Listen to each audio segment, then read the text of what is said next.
역사에서 그쪽은 기차가 지나고 이러면 뭐라 그러지? 그냥 공기가 밀려 들어오잖아. 그래서 그런 데는 그 하기 좀 어려울 거야. 그러니까 대합실이나 승강장 위쪽으로 그쪽을 근데 어차피 거기는 공조도 안 되잖아. 그게 정확히 몰라가지고 그래서 근데 이제 거기가 북선전철이 들어가는 곳이다 보니까 혹시나 그 북선횡단방 적용할 수 있지 않을까 싶어서.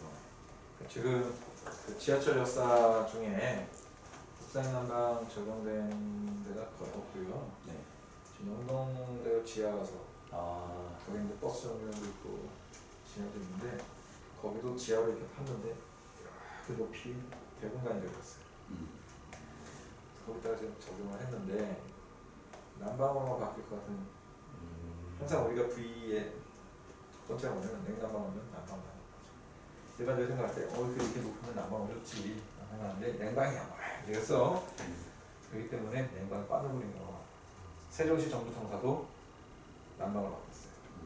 이렇게 되는데 그런 것들을 검토해내야 되는데 지금 지하철 역사는 아까 우리 김남근 이사님 말씀대로 좀 적용이 좀 회피되는 게 뭐냐면 우리는 공기량을 줄이잖아요.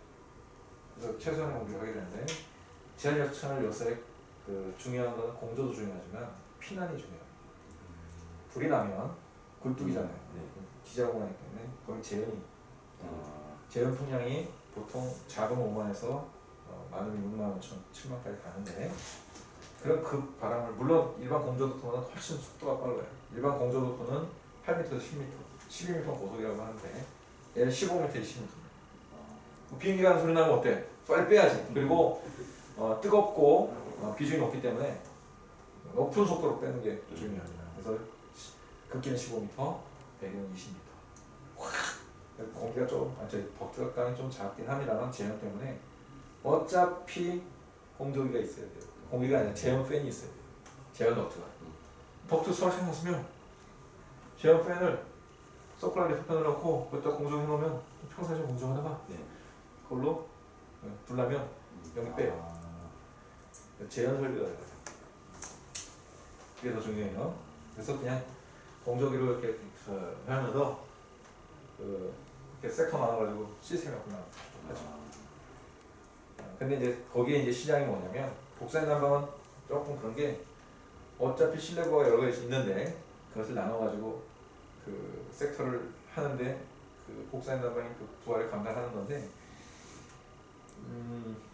바닥이나 벽면에 이런 데가 부하가 안 돼요. 지하니까 외기랑 면하는 게 아니잖아요. 항상 천상해가지고 내부가 해야 되는데 바닥은 이미 지하기 때문에 복사난방 일반적으로 20도에서 22도 한다고 그러잖아요. 의미가 없네. 그 정도 돼요. 벽면도 그 정도 돼요. 특히 지중벽은요. 그렇죠. 15도짜리 지중벽에 그러니까 20도에서 22도 나와요. 천장만 우리가 관리를 하는 건데 저렇게 한다는 것은 그냥 조그만 에어컨 하나 넣고 대신에 지하 공간이기 때문에 아까 현열비 온도가 작고 사람이 많잖아요. 잠이 높아요. 일반 공조기예요.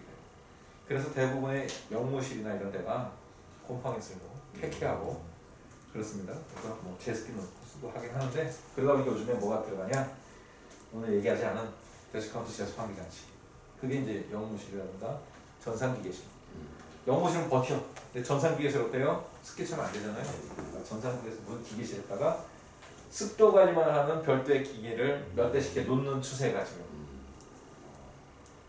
왜냐면 그냥 일반 제습기 놓으면 어때요? 꽁꽁해. 뜨거운 바람 많아요. 써봤어요? 집에 돌리고 있습니다. 여름에 보면 쾌적하진 않아요. 습도만 없어도 쾌적하지 그러는데 쾌적하지 않아요. 더우니까. 덥나 봐.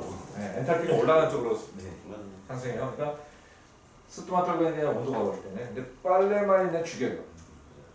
수화태수도 떨어지고 온도도 올라가니까 빨래는 기똥차게 마르고 여름철에 쾌쾌한 냄새가 나요. 건조기를 돌리는 것도 괜찮고 제습기를 돌려서 어느 한 발코니를 빨래 말려 공간을 해서 빨래가 갖다 놓고 제습기 확 돌려버리면 뽀송뽀송 뽀송이 아니라 바삭바삭해지더라고요. 바삭바삭.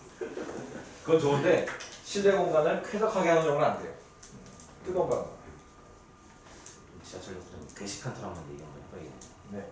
그런 걸 얘기해서 정보를 또 영업해요. 저한테 그런 영향을 주시면 제가 그거 해결사로 같이 한번 모시고 가. 네네네. 제가 이 PT도 20분짜리예요. 근데 빨리 학교에서 빨리 진행해서 20분에 끝내버리면 정신없이 달리면 20분인데 주변 얘기를 하고 보면 또 더 길어지는데요. 지금 시간이 저한테 주어진 시간이 한 20분이기 때문에 이거는 특별한 주변 얘기는 안 하고 PT 하듯이 그냥 푹 갑니다. 네. PT 하듯이 하니까 바닥 난방의 원조가 어디입니까? 온돌. 온돌? 온돌이 어디예요? 원조가? 우리나라죠. 우리나라. 여러분들이 거주하는 아파트의 바닥 난방은 원조가 어디예요? 유럽이지. 이게 쉬운 답일 것 같지만 이 대답이 안 나옵니다. 우리가 바닥 난방의 원조라고 할 수 있는 것은 온돌입니다. 우리나라는 법규가 두 개가 있어요. 온돌이라는 법규가 있고요. 그다음에 온수 난방이라는 법규가 따로 있어요. 온돌은 우리나라 고유 제품, 고유 시스템이고요.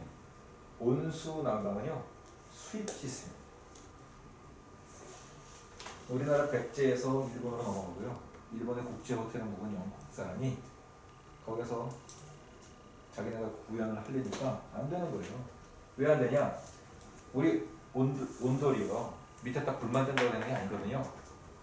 아궁에 불을 떼면요. 분원길 넘어가죠. 이건 기체 난방이에요. 기체 난방. 분원길 넘어서 얘들 밀도에서 떴다가 가라앉아서 점점 상승 곡선을 해서 여기서 골프까지 나가는 공기역학적인 역학이 들어가야 됩니다. 그리고 이 추결층의 두께가 다릅니다. 옛날에 우리 할머니 할아버지 댁은 밑에 장판, 아궁 있는 장판 시커멓게 탔어요. 그게 바로 잘못된 구들의 대표적인. 아랫목은 뜨끈뜨끈해. 아니에요. 아랫목도 윗목도 일률적으로 뜨뜻하게 하면서 여기서 기체가 잘 넘어가게 하는 그런 온돌의 고유 기술이, 엄청난 기술들이 우리한테 있었어요. 근데 영국 애들이 여기 와서 자보니까 괜찮거든? 가서 하려니까 어떻게 돼요? 여기는 사람이 지져 죽고 있고 왜 안 되는 거예요. 이런 게 잘못된, 되게 이쁘죠? 잘못된 온돌의 대표적인 일. 그러니까 모양 붉기를 낸 것 같아요. 골고루 가게 하려고. 그런데 이 분홍기부터 고래, 바람막이 이런 것들이 하나 안 돼 있어요. 제대로 안 돼 있어요. 그래서 우리나라의 고유의 바닥 복사 난방을 제대로 구현을 못하다 보니까 그것이 영국에서 그 당시에 있었던 벽난로 가지고 물을 데펴서 돌린 거예요. 돌리면 그 기술이 미국으로 갔다가 다시 일본으로 와서 우리나라 LH 그 당시에 주택공사가 70년대에 이렇게 하네? 가져옵니다. 근데 유럽에서 하는 방식이 아니라 우리나라 방식대로 가장 저렴하게 잘 꾸몄어요. 그렇게 하고 그게 가능했던 이유가 우리나라에 70년대에 제가 어렸을 때는 어떤 바닥 난방이었냐면 시범 아파트라고 여러분 이게 거의 없어졌어요. 시범 아파트에 제가 살았는데요. 각 방마다 난방을 했어요. 어떻게 난방했냐? 방에 가서 각 방마다 밑에 가면 아궁이가 있고 연탄 느낌이 나왔어요. 그럼 연탄이 있는 곳은 밑에 아랫목이고요.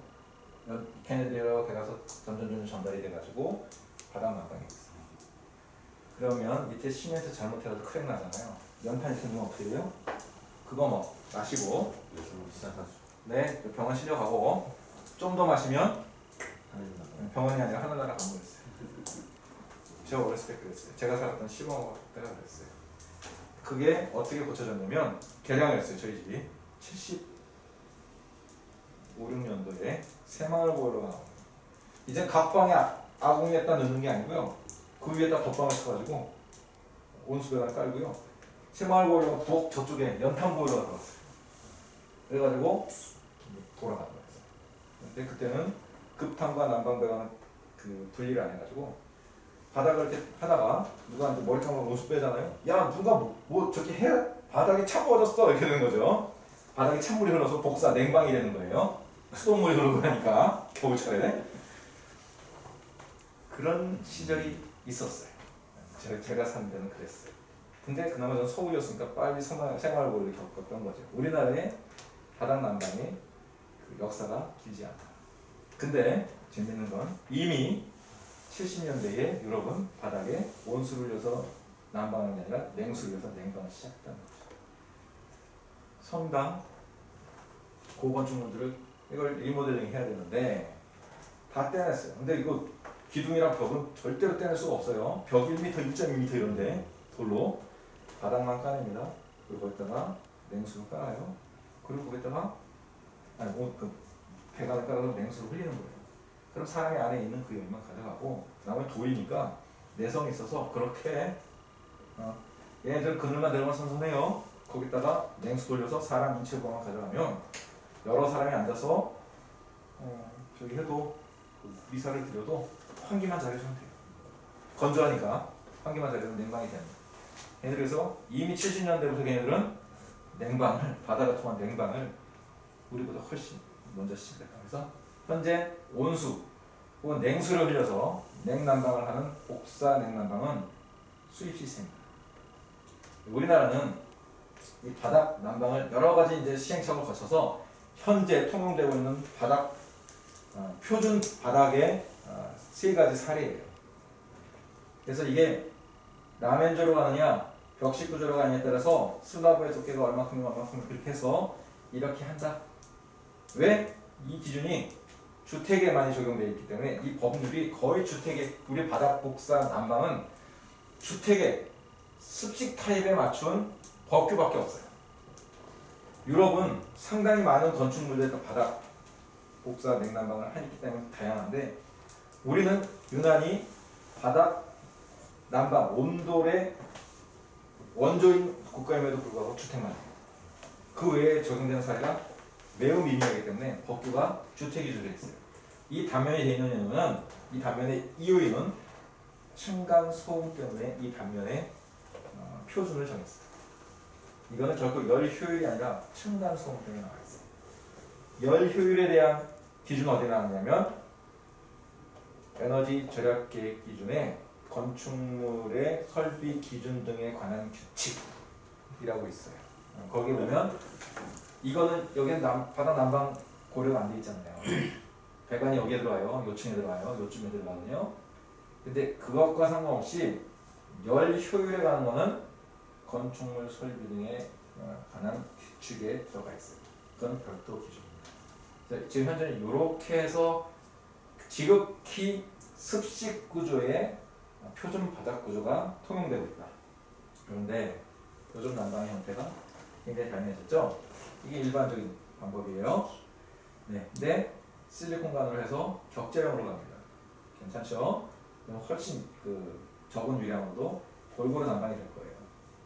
이거는 직렬 방식이면 이건 병렬 방식. 아예 공장에서 판넬을 만들어 가지고요. 이 안에 온수배관이 있어요. 이렇게 연결해요.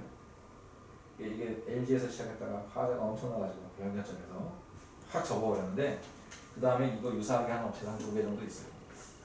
단열재를 깔고 여기에 배관을 매입하는 방식이 에코에너다임이 사용하는 방식이고 여러 가지 형태들이 있어요. 많아요.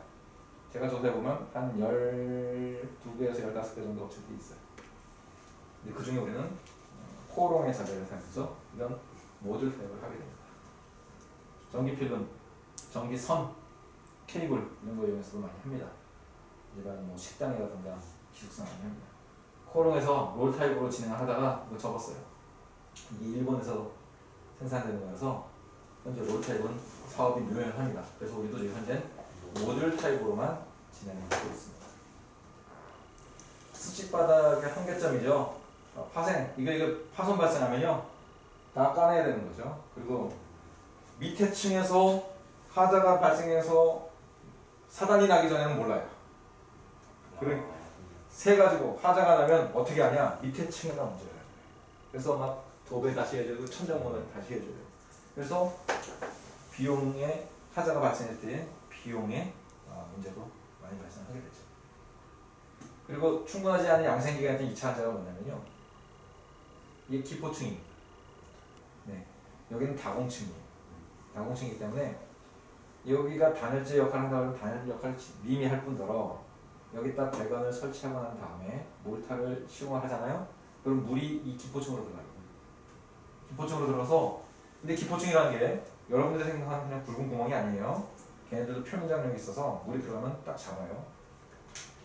기포층만 놔두면 물이 잘 마르는데 여기에 몰탈층이 있습니다. 그 몰탈층만 있어도 뭐좀 이렇게 말라요. 근데 현장 어떻게 합니까? 약간 하얘지면 꾸덕꾸덕해지면 다 말랐으려고 그랬다 마루 깔아요. 그럼 어떻게 돼요? 마루 깔면 여기다 본드 바르거든요. 마루 쫙 깨 맞추죠? 그러면 공기가 안 통해요. 그러니까 동여지책으로 요즘 건설사들 보면요, 마루 시공한 다음에 여기다가 바람구멍 같은 거 이렇게 캡 씌워놔요. 그걸로라도 공기가 빠져요. 그래서 하자가 많이 줄긴 했습니다만 이게 제대로 양생이 되려면 몇 개월? 3개월 정도 필요해요. 근데 건설사들이 3개월 동안 그거 놔두고 난 다음에 시공하는 게 아니거든요. 그럼 어떻게 돼요? 잘 공기가 배출이 되는 곳은 뭐 괜찮은데 안 되는 곳은 이 밑에서 물기가 머무르면서 곰팡이, 이 자자가 예전에는요 이 벽면으로 곰팡이가 이렇게 많이 올라왔어요. 제가 이제 건설사에 근무했었잖아요. 뭐 이렇게 막 곰팡이가 올라온 거예요. 그러면 뭐 어디서 물 생겨 아니에요. 바닥에서 올라온 거예요. 그래서 여러분들 집 리모델링 한다 하더라도요 그 인테리어 업체들이 바닥을 뜯게 되면 최소 3주를 달라고 하는데 3주도 모자라. 더 양생을 해야 돼요. 흔히 우리 시중에서 얘기하는 세멘떡, 시멘트 그 독성이거든요. 그거 굉장히 그 친환경 건축가들은 시멘트 쓰는 걸 굉장히 싫어해요. 세멘떡도 안 날아가요. 3주면.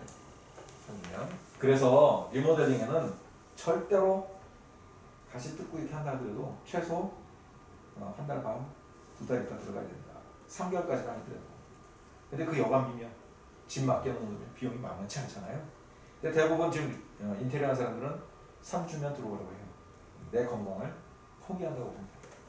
라돈보다 위험합니다. 라돈보다 위험해요. 그래서 이런 충분하지 않은 양생기간에 따라서